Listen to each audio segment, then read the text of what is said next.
Peace. This is Illustrate, aka Henny Loggins, and you're checking out atlhiphop.com. Peace.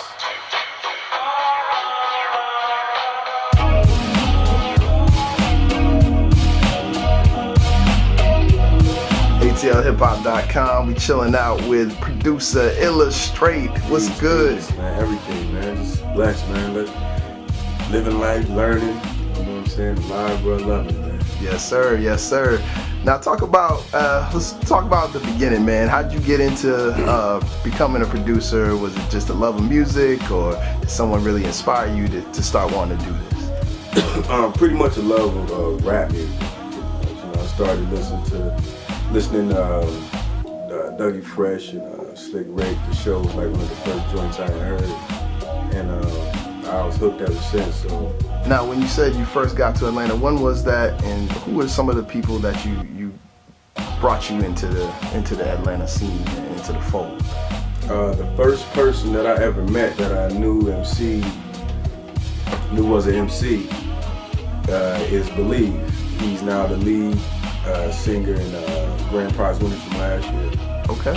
That was the first cat that I used to walk around with a mini disc player in my headphones. Right. And if I met somebody around him, I'd just let him hear it. And he was like one of the first cats that I linked up with that had heard my beats. And we linked up immediately. He introduced me to Ozzy, who was actually with at the time. So he introduced me to Ozzy, who was in a group then called The Spades, Midnight Malevolence.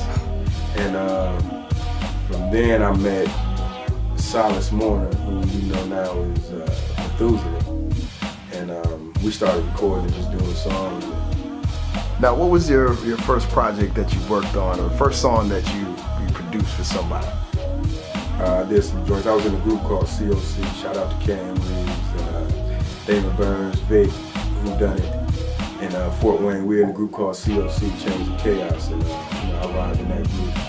And I did a couple of beats. We were working on the second album, but everybody was kind of like figuring out who they were. Right, and, you know, we're 18, 19, 20. Right. So everybody kind of went their separate ways, but I had did some beats. That was the first time people were really rapping on beats. So, a lot of people make beats, you know what I'm saying? But, when you hear Illustrate tracks, they sound more like it's a complete song just on the instrumental, not even with the vocals laid down. So what would you say separates your thought process when you're going into and saying, I want to make this joint, but I don't want to make a joint that just sounds like, what this next man's played or stuff. What's your thought process? That's pretty much it. I try to think, I kind of connect with a vibe and like, okay, how would I do it? You know what I'm saying? And I listen to, I used to be in the zone where I didn't listen to other like producers that I liked because I didn't want them to, like kind of influence you too much. Yeah, influence me too much. But now I got to a point where it's like if I hear something that a producer I really dig, I'm like, damn, I want to do something totally not. I want them to be like, yo, I wouldn't thought to do that. You know what I'm saying? Right. So I try to like go left, and it really pushes me to try different things or maybe sometimes not try anything, but just relax and be comfortable with doing things the way I do it. It could be different. Having a sample off beat or having something, just come through kind of different. You know what I mean? I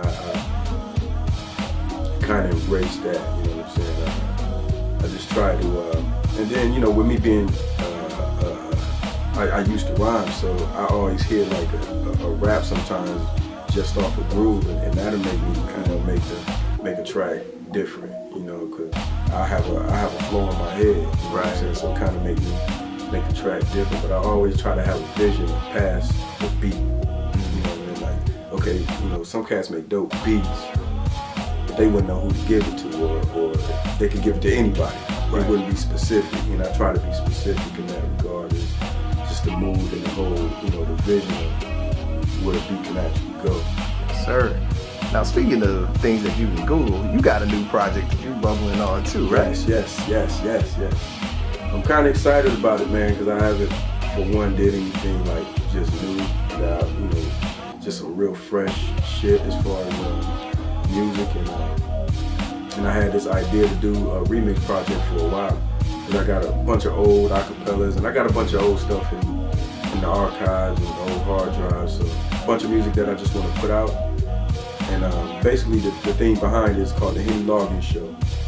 And that's usually I put Henny Loggins when I do my remixes. I always stamp my remixes with Henny Loggins. So it's just basically, old remixes. Some people sent me some new acapellas. Yamin actually recorded a new one of a song he had. He re-spit it over a beat that I had that coincidentally had the same title as the song he did. Okay. So he did that one, and we had DT come through. He spit a new verse on an Air Black remix that I did, which I had just got that acapella from him. You can purchase music at purchase music at Working Class Music Group Bandcamp page. You can follow me on Twitter, Illustrate. What's that little mark? The underscore. Underscore, yeah, Illustrate underscore. That's the Twitter. You can follow me on there. I usually drop links to my music along with other HBO artists' music a lot. So if you just want to hear some new, fresh sounds that you might not have heard, you can follow me on there.